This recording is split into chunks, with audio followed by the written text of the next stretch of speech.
Hey guys, this is Camfree15 back at it with another video for you guys, and I'm back with another One Piece episode review for you guys. And yes, we are. I am back with another One Piece. We get a Nami and Usopp focus centric episode.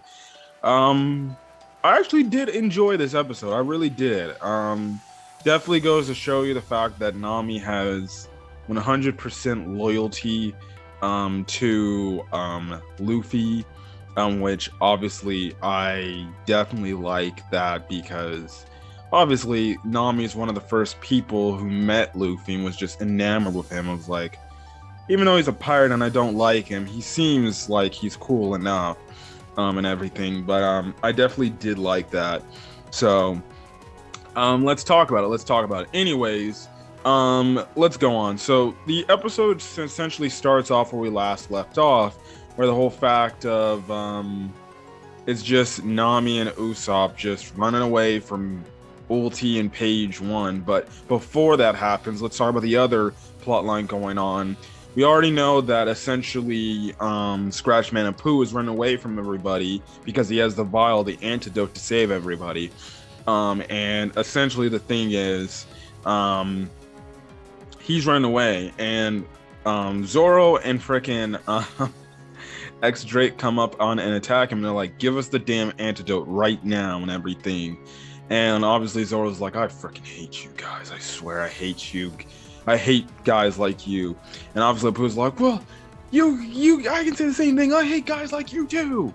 Now the reason why he's able to deflect their attacks without, because this time he's not using his devil fruit power, I guess not yet, but the reason how he's blocking like Drake's axes and Zoro's swords is he's got like those what is it? He's got those like those how much you might say those like staff things, those arm staffs and everything. And he's just fighting back and forth, back and forth, back and forth, and he's kind of blocking them and everything, and stuff like that.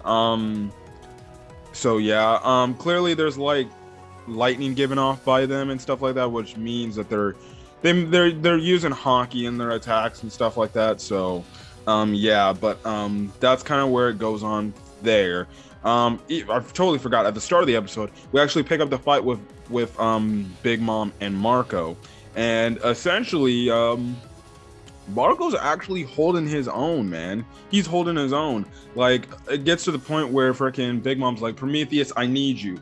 She throws Prometheus at frickin' or she's just using him as like a punching, you know, or a boxing glove, and Marco just is firing right back with his fire, and essentially Marco wins the clash because well, he essentially says, you know, my type of fire, which is Phoenix fire, it's a lot different compared to regular fire, and it's a lot stronger. And I'm like, oh, Marco. I'm like, I'm not seeing. I don't think Marco can defeat Big Mom, but I definitely was utterly.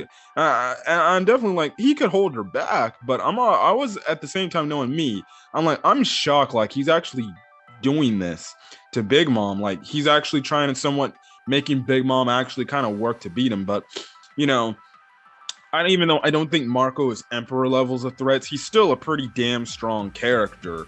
Like we saw him fight against one of the admirals in Marineford, and he was holding his own pretty well. And, you know, that's the reason why he was given the title he was given in Whitebeard's division. That's one of the main reasons why he ended up becoming the interim captain until Blackbeard shut down everything, and then obviously the Whitebeard pirates disbanded and everything, and stuff like that. But it was pretty dang cool to see that, and I was like, wow, Marco's a lot stronger than he looks, and stuff like that. So yeah, but what happens is Big Mom was like, okay, I'm done with it, grabs Marco, kind of holding him in. Marco can't really do anything to get out, and we see Pedro Sparrow with, I guess you could say, him doing a candy bow and arrow, looking like he's about to freaking hit Marco, and Marco's in trouble.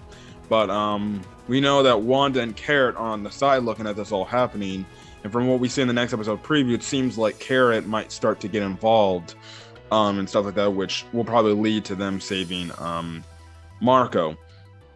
Anyways, we actually cut back to the main hall. Coming back to the main hall because truly that was that, and then we had the Zoro, Apoo, and Drake's scene. Then we actually cut over to what's going on with Robin, Brooke, and Chopper, and we start with Brooke essentially getting bitten by one of the ice onis and everything. So he's just like, oh, woe is me, I'm done. Oh, you can't save me. I'm so sorry. Just find the cure, Chopper. But then we obviously realize he's not affected by it because, well, guess what? He's just all bones. That's it. He has no skin, which means he has no body temperature at all. He has no system within him that essentially will change anything about him. So Brooks A-okay, and that leads to Chopper like, oh, that means this must have something to do with body temperature and everything, because obviously, this whole playground, it affects your body temperature and makes it colder. And Chopper's thinking like, if we can only find some way to maybe affect the body temperature to make it warmer, maybe you can actually combat this virus before it fully takes over and stuff like that. But in the meantime, it ends up with Robin screams at the Chopper. She's like, Chopper, dude, look at yourself. Look at your arm. And we see Chopper's arm starting to turn into ice. And I believe the reasoning why is because I think he touched the bullet, and it's affecting his arm. So now Chopper's starting to turn into an ice oni, which is actually shocked. I did not see this coming. I was actually shocked. I was like, whoa, what the hell? So Zoro's gonna have to get that antibody really freaking fast. But this whole thing about the body temperature Chopper's thinking of, I think he's definitely gonna use something where it regards to body temperature. Now he's a freaking reindeer essentially, so I think he can probably hold it off pretty well because he just can use most of his body heat with his fur and everything because he's an animal and everything. But we'll see. I believe reindeers are like mammals or something like that. So yeah, we'll see where that goes and everything. But I definitely did like that. But I was at the same time shocked, like, yeah, Zoro, you need to get those antibodies now. Anyways, the main focus of the episode is surrounded by Nami and Usopp. Nami and Usopp are obviously running away from Ulti and Page 1. Eventually they come to a stop and everything, and essentially Ulti this entire episode is just telling Nami, listen, you bitch. Which, my goodness, she called her that word like freaking, I'm not going to repeat it, but she called her that word like 3, 4, or I think 5 more. I think she said that word 5 more times in this episode just regarding Nami like that, and everything.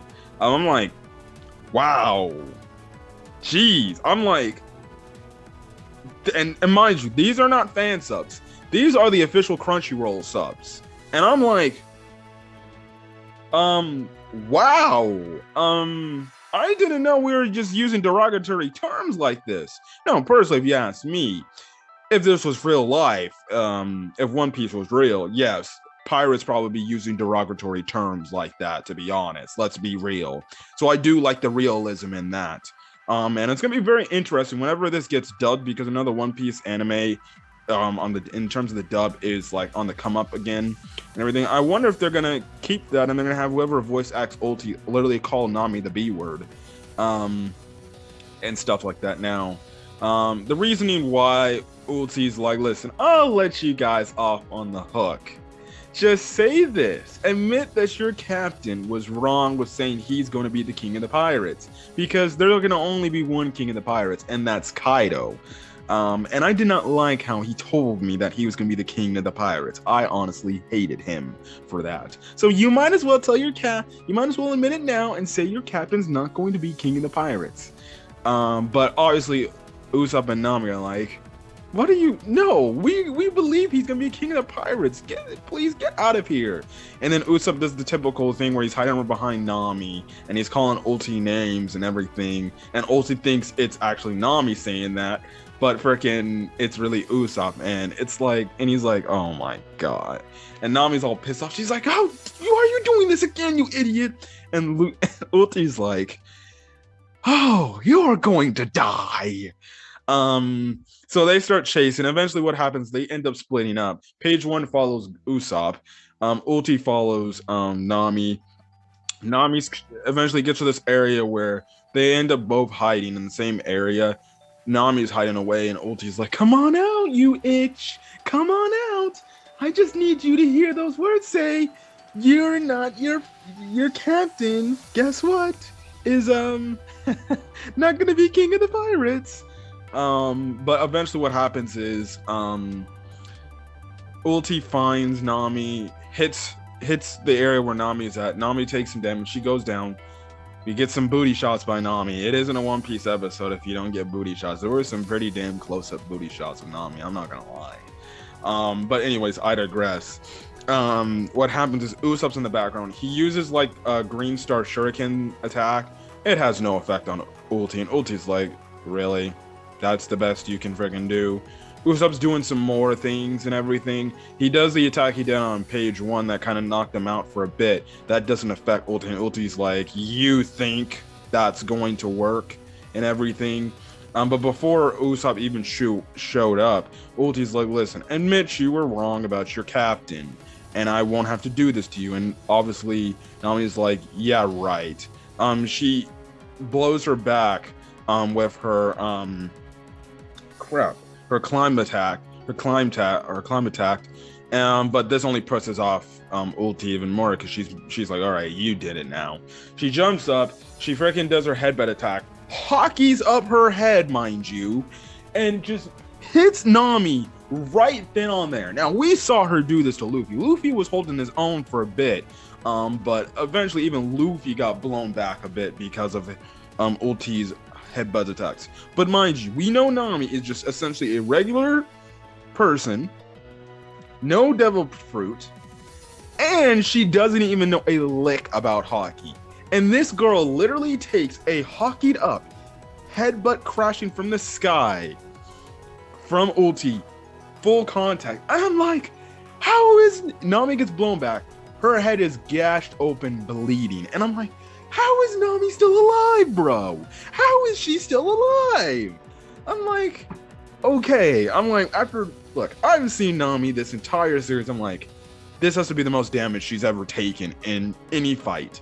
She's taken some damage before, like the the only other like part where the only other battle to where, you know, I remember where she actually, I guess you can say it was in a situation where was like, bro, how did she pull out of that? I wouldn't say it's nothing in Whole Cake Island, even though she did at some parts get pretty beaten down in that arc too. But it takes me back to like Alabasta when she was like dang near, when she was fighting I believe Miss Monday. No, I forgot the girl with the spiky hair who had the devil fruit that could turn anything into, you know, spikes. And we know it literally took almost all of Nami's, like, you know, determination and will to freaking beat her. Even though she was literally getting impaled like through her freaking feet and a bunch of other stuff and everything. And I'm like, wow. And she's just like still getting up, and I'm like, you gotta be kidding me. Anyways, Ulti's like, say it. And obviously Nami's just not saying it. Even though she's saying, I'm sorry, please. Just let me go, let me live. I won't be able to live from another attack from you. And Ulti's just like, just say it, and I'll leave you alone, and I'll leave you alone scot-free. Like I said, Usopp gets involved. Obviously, Usopp's attacks ain't working and everything. Then does a headbutt to Usopp. Usopp's kind of same thing. We see later that he gets another headbutt from Ulti, like a crazy headbutt from Ulti that essentially we get the whole thing. It breaks his freaking skull and his nose, which I believe again was another callback to Alabasta when he was fighting with Chopper, the mole lady, and the guy who was with the freaking with the bat and everything. on the metal bat. And we remember how we saw back in the Alabasta arc, the same thing somewhat happened. So I think it was in both these instances for Nami and Usopp, it was kind of callbacks to the Alabasta arc in terms of the damage they were taking. That was definitely the thing with Usopp with his skull cracking, and you see the skull cracking, have cracks in it. That's definitely a freaking callback to the Alabasta arc. Again, like I said, these are regular people taking high speed hockey up attacks from ulti. And like I said, ulti did knock Luffy back, and actually Luffy was like, oh shit, if I don't get serious, I'm going to get my ass kicked, and stuff like that. But we see it to where page 1 ends up showing up and everything, and ulti grabs Nami, and ulti's like, listen, I'm gonna tell you for the last time, just say you were wrong about your frickin' captain. Say he's not going to ever become king of the pirates. Ever, ever, ever. And Usopp's on the sideline like, look, Nami, it's okay. You can just lie. Just lie about it. And Nami's obviously like no eyeballs and everything. She's crying up a storm and everything because she's afraid of dying. But in the meantime, she's having flashbacks to when she first came across Luffy, like the time, you know, when Luffy was stuck in the cage back in the Orange Town arc, and Luffy's like, "Go ahead, shoot the cannonball, because if you're gonna live the life of a pirate, guess what? You can't have no regrets. So shoot me right now." And everything, and she recalls all the flashbacks of everything Luffy's done, but when they first came across each other, even up to the point where to the walk of Arlong Park, and everything and stuff like that, she recalls all that, and she's like Luffy will not, and essentially Usopp's like, yes, it's okay, Nami. You don't have to, you can say a tiny little lie. We don't have to mean what we say, but if you just tell a lie, it's gonna be okay. And Nami just shows to Ulti her determination, her admiration, I guess you can say, in all honesty, her love for her friend Luffy. Yes, even though I said the word love, not in a romantic sense, even though I know there is a lot of Luffy x Nami shippers out there, I definitely ship Luffy and Nami. If you ask me personally, if Luffy and Hancock can't happen, then I definitely would go Luffy x Nami. But I think it's a whole type of again, like I said, I think the reason why I say because of all this admiration, this belief in Luffy, and this love for Luffy, it's not in a way of a romantic way. It's a way of she looks up to the guy as her friend. She has love for him as a friend, as a captain, as somebody she believes in. And she's like, Luffy will become king of the pirates, essentially. It's not how it's said in the episode. I think I heard somebody in the comment section of the Crunchyroll comment section saying she says it differently in the manga. And I think somebody was like complaining about that or something. But listen, at the end of the day, the message is getting across. The message across from Nami is the fact that she essentially believes in her captain, and she says, I don't care what you say. He will become king of the pirates, and I will stand beside him. And it doesn't matter. You can't make me say he's not ever going to be king of the pirates. And obviously, Ulti's pissed off, and she's like, "You bitch! I told you had one more chance, but okay, fine. You want to die? You're gonna die." But then all of a sudden, we see Otama coming on her dog, save Nami. From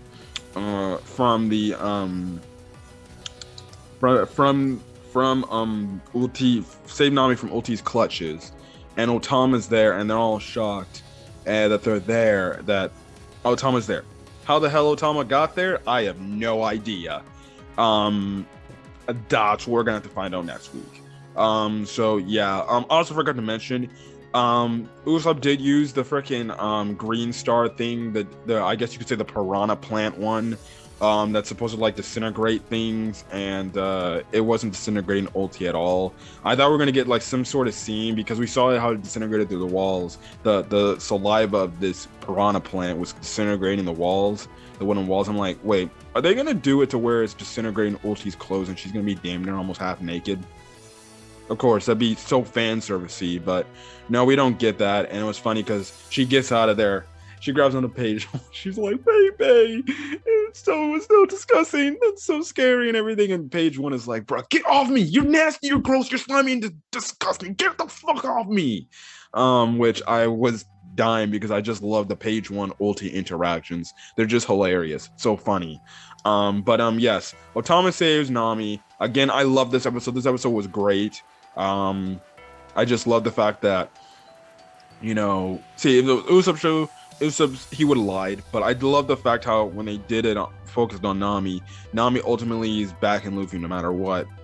Because even though she doesn't like some of the things Luffy does in terms of getting them in situations that she feels like we should never get into, Nami is going to always stand behind Luffy because obviously she remembers what Luffy did for her. She saved her village and mostly her from essentially slavery of Arlong and everything. And I think she takes that in high regard and everything. That's truly the main reason why she joined the Straw Hats. That truly is. And that's the main reason why she follows Luffy, because she sees him as an inspirational type of leader guy, or an inspirational guy that can lead a group of misfits, even though she gets sick and tired of his BS he always puts up at the time. At the end of the day, she respects him, she believes in him, she loves him for the character he is. And again, like I said, when I say love, not in a romantic way, I said that as a friend, because you can still have love for your friends.